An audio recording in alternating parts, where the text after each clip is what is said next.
lo que le hizo a Luis mientras estuvo aferrado a él. Es como un parásito que infecta al huésped a través de su mente. En menos de una semana lo vuelve loco. Es como si se alimentara de lo malo que hay en tu cabeza y cuando ha terminado de comer, fuerza al huésped a suicidarse ante un testigo. Y ese testigo es un nuevo huésped. Por eso tú lo heredaste de Luis.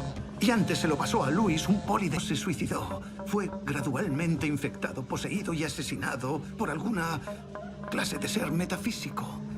Puedes llamarlo un espíritu o un demonio, tal vez. No tengo ni idea de lo que es esa cosa, pero se disfraza para hacerse pasar por gente que sonríe, ¿sabes? Pero solo la persona que ha sido infectada puede verlo. No, eso no es real, es una...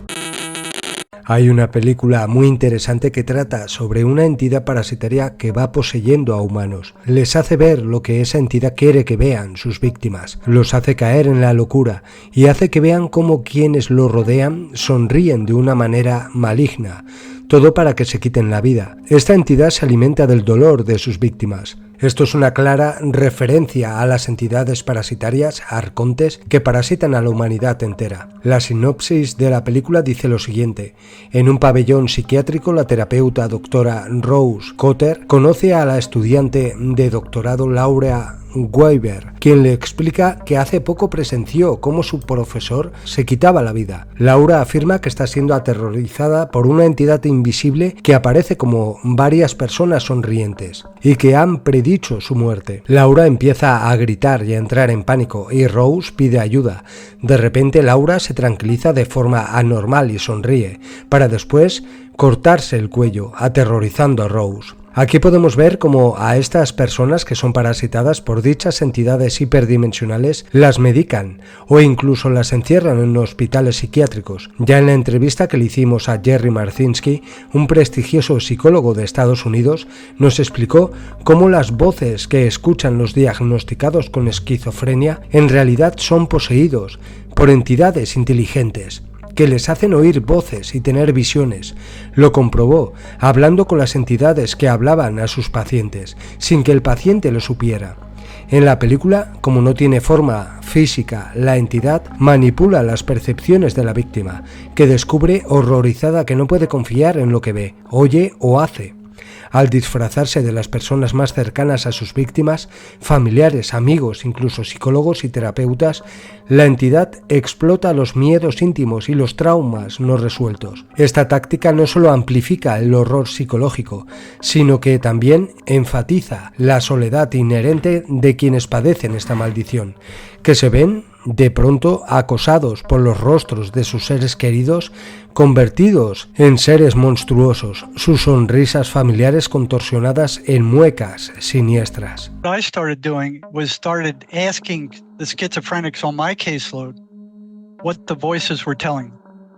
They didn't like that because there is no benefit to them telling somebody who's working for psych or a counselor or the psychiatrist that they're hearing voices, because all the psychiatrists would do would increase their medication. So one of my jobs working in the psychiatric units was to watch the population in that particular unit, and if any of the schizophrenics started getting out of control, was to turn them into psychiatry, who would either increase their meds or add more drugs or change the drugs. It was always around drugs. They didn't spend any time talking to these people other than, what are the voices doing? Are you hearing hallucinations?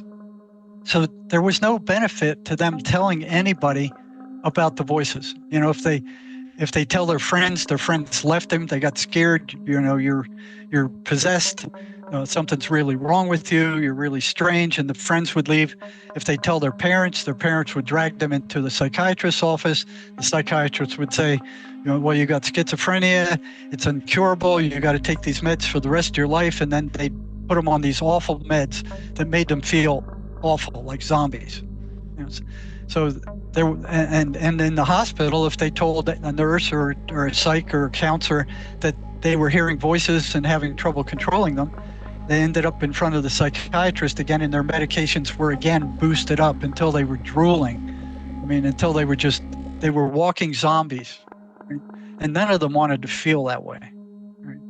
So they were very hesitant to tell me anything about their voices. So I would get little bits here and there. Some of them would see that I was very curious about what the voices were, and they'd tell me one little thing, and another one would tell me another little thing about the voices. And I'd start collecting this little collection of things I knew about the voices.